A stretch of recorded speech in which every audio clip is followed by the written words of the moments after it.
Hi everybody, welcome to School of Scarlet. Today I have another message for you. So before we begin today's message, I have a very important question for you. Do you feel like you're trapped in a pre-programmed existence? Does it feel that way, like you're trapped in a pre-programmed existence? Today's message came through while I was at the store and I saw a very kind of unusual plant for this store. I really don't see this plant at these stores very often.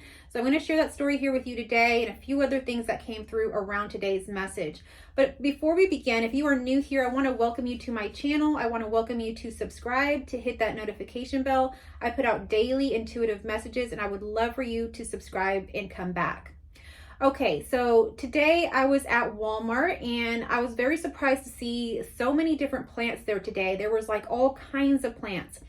You see, I've shopped at Walmart many times before around the time of spring and they have, a few plants, and especially around Easter, they have like a few things.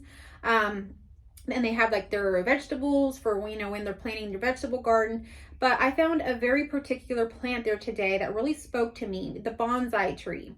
So if any of y'all know what a bonsai tree is, it's kind of like this little tree that is pruned a certain way in order to keep it small. So it's essentially a real, like it would grow into a big tree, but it's pruned in a way that's kept very small. So they're usually like in a little black pot and they're like pretty small, like around that size. And I usually have only really seen them at Asian markets or sometimes being sold on the side of the road or some like specialty shops and things like that. But they were at Walmart today. So I found that quite unusual and it really spoke to me. And so I wanted to share today's message with you. The message that came along with it was really that question. Do you feel kind of pre-programmed in this existence, kind of like trapped in it, like you can't get out of it? See, the bonsai tree really spoke to me in that way because the bonsai tree, it really has no choice, right? It's the person that's taking care of that tree is pruning it in a certain way with a certain goal of keeping it small, of keeping it only a certain size. And so it already has, that goal for that tree. So that tree really has no choice because it's being pruned on a daily basis. It's being kind of attended to in that way, and it really can't break free from that. So it really got me thinking about that, and I wanted to share a few things with you. Sometimes we can really feel like we're trapped in this kind of pre-programmed existence because of the existence that we're currently living, the job that we've taken, that we've got ourselves into. Maybe it worked for us at one time, but it now is very kind of like mundane, pre-programmed. What came through around that was something kind of unusual. I have been kind of teaching off and on at different schools and things like that for different years, many years, with some little gaps in between and stuff like that. And for the most part, teaching is pretty free. You get to kind of teach your classroom how you want, decorate it how you want. You do have a curriculum, you do have certain goals and things that you have to, meet with your classroom and things like that. But for the most part, you have a bit of freedom in there as a teacher because that's your, profession, that's your job. You're the teacher, you're the expert of your classroom. Well, the last time I returned to working in a school was probably, it might have been like 3 years now, maybe even 4 years ago. And I was so shocked to find out that, not only were they really controlling a lot of the aspects of what you could, have in your classroom as far as decorations, as far as how you can interact with the students, the things that you can bring into the classroom, and all these things. I was really surprised to see that they now had like pre-scripted curriculums, and you had to really follow that. So they were talking about, that they would have evaluations come, let's say the middle of the year. And they were explaining that the best way to get that highest score on your evaluation was if you are following that pre-scripted curriculum. You had to follow that pre-scripted curriculum. The other part about it was there was really no freedom in, let's say, like using books, bringing new things into the classroom, sharing things. Everything was already pre-programmed onto some Chromebooks, and all the students got these Chromebooks that already had basically everything that they needed to learn on there. And so everything had already been programmed into these Chromebooks. So there wasn't a lot of freedom of expression within, teaching because of this. Everything was already on these Chromebooks, and the students had to do those lessons and had to follow them through in that specific way. And as far as teaching, what was the most desirable and the best way to teach according to them now was to have this kind of pre-scripted script. And I found this to be quite funny because it just isn't the way that things should really work, in my opinion. To have the freedom to teach your classroom in a way where you can have, the freedom of creativity, of working with the elements of your classroom, getting to know who the students are and what speaks to them rather than a script is what I feel works best. But apparently that's not what, the school districts or, anyone in the school system right now is believing. And which is why we're probably having so much trouble in the school districts right now, in the schools themselves.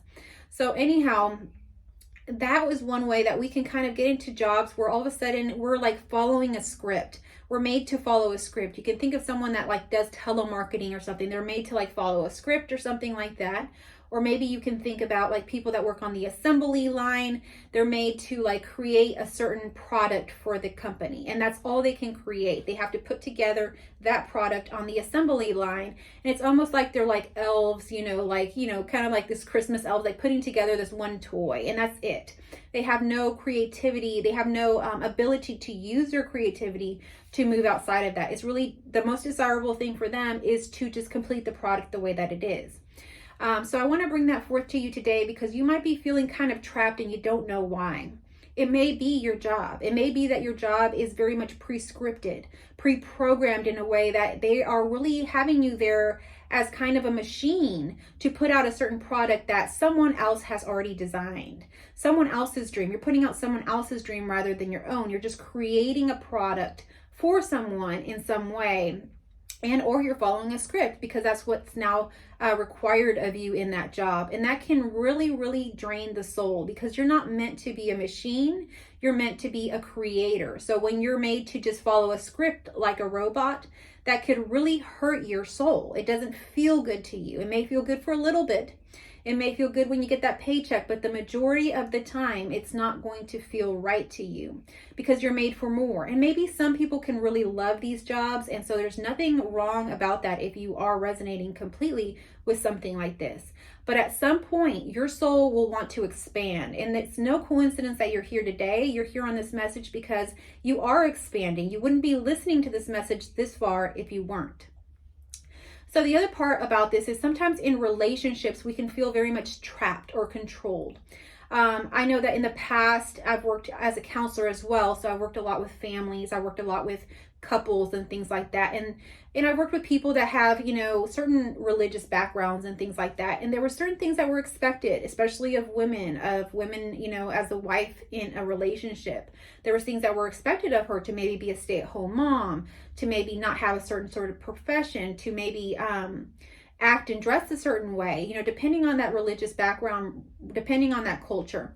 And so there were things that were in a way very much kind of like this pre-programmed kind of trapped existence. And we can even think back to like the 50s or, the 20s or something like that. You can really, really see, if you watch one of those movies or shows, how it was very much pre-programmed. See, if we continue to live that way, if you find yourself in a relationship that feels controlling in some way, controlling your freedom of expression as far as like your clothing, as far as like what you want to do as your job, as your hobbies, how you want to express yourself, the way that you want to move, the way that you want to talk. If there is control around these things, it can feel very oppressive and it can feel pre-programmed. It can feel trapped. And the same thing can go the other way. A man can also be in a situation like that as well. It's not just the female. So any which way, if you're feeling trapped in a relationship for whatever reason, maybe you're with a partner that has certain expectations of what a wife or a husband should be, and they can't see outside of that. They can't see the fullness of who you are. Then that could be very painful, and it could feel like you're trapped. It could feel like a pre-programmed existence as well. So we have to examine our relationships. And a lot of times those are like things like marriages, that longer term relationships where we get trapped in something, in a certain role, it almost seems like that we have to keep up. So if we are feeling trapped in a role, if it no longer resonates to us because we are expanding, because we are growing into more of who we are, we have to really see, is this something that we want to continue with? Because it can really be really soul draining as well, just like the job, to be in a relationship of some kind, to be in a dynamic. And it could also be a friendship. It could also be a family, extended family relationship of some kind where you're meant to keep a certain role up. Maybe you're part of a certain culture, whereas, the eldest child or the youngest child, you have to do certain things, but it no longer resonates for you. There's something outside of that you want to do. Maybe you were never, as the oldest child, never meant to leave the home or something. I watched a movie a while back about, this was a while back, but, some cultures where the eldest child, if she was not married, had to stay home and take care of the mother or the family. That was her role. There was no way that she could do anything else. So these were the expectations of those times. But today we're kind of in this limbo where some people are very much clinging on to older expectations, the older world. Some people can say that the 3D world. And some people have moved more into the 5D or into more of the expansive aspects of ourselves. And so there's kind of like this tension of where do we go? And at some point, your soul will tell you. Your soul will tell you and begin to lead you in a certain way. And when it does, we have to listen. But it does sometimes require us to let go of the past, to let go of the old ways, to move forward from that. And so I had the experience of being around some people this past weekend, a friend and everything like that, where I really noticed that, I had, been around this family maybe 20 years ago, and they were completely different as a family because of their cultures, because of their religions and things like that. And now, just recently, I reconnected with these people, and I was in a family home, and I could sense the dynamics. I could sense the attitudes, sense the change of what had really happened. So this family had been transitioning, from a very rigid 3D perspective to now what is more on the 5D. And they were more accepting. They were more open to so many things that at one point they were not open to at all. So it was good to see this because we are limitless beings. We are infinite beings. And this universe is infinite. It has plenty of space for you to be who you are. So I hope that you know that no matter where you go, whatever relationships, whatever jobs you get into, as soon as they become very constrictive rather than expansive, it's time to go. It's time to seek out something different. And so take those small steps into what is more fitting for you now, what feels better for you now.